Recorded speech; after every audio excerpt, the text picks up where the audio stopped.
Les lacs du Connemara, La maladie d'amour, Je vais t'aimer, Vol, Être une femme. Ces chansons sont des tubes, ces paroles résonnent dans les oreilles de toutes les générations. Michel Sardou fait partie du patrimoine français. Malgré sa longue carrière et ses nombreux succès, l'homme derrière l'artiste est souvent critiqué. Une chose est certaine, il ne fait pas l'unanimité. Les raisons ? Ses nombreuses sorties de route sur la scène médiatique, ses avis particulièrement tranchés, ou encore ses valeurs, a priori de droite, que le public et la presse lui prêtent souvent.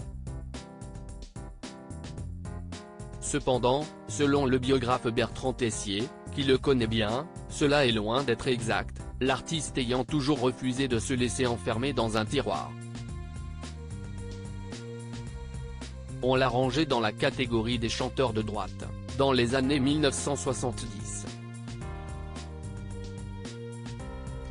On sortait du général de Gaulle et de mai 1968.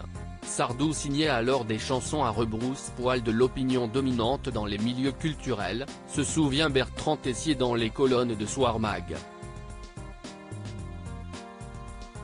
Cependant, selon lui, l'artiste n'appartient à aucune idéologie. Il n'est d'aucun camp. Au fond, il était macroniste avant l'heure, en même temps.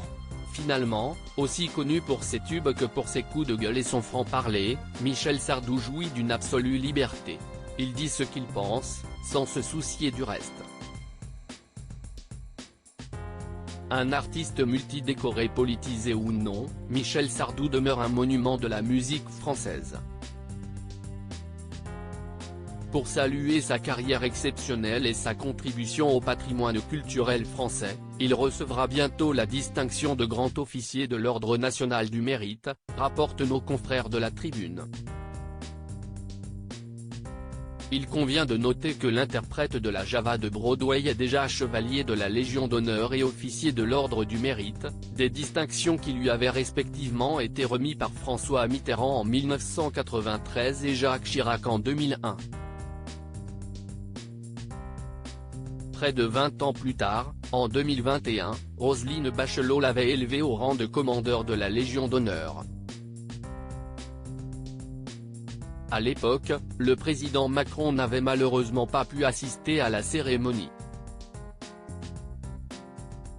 Le tir devrait donc être rectifié en mars prochain.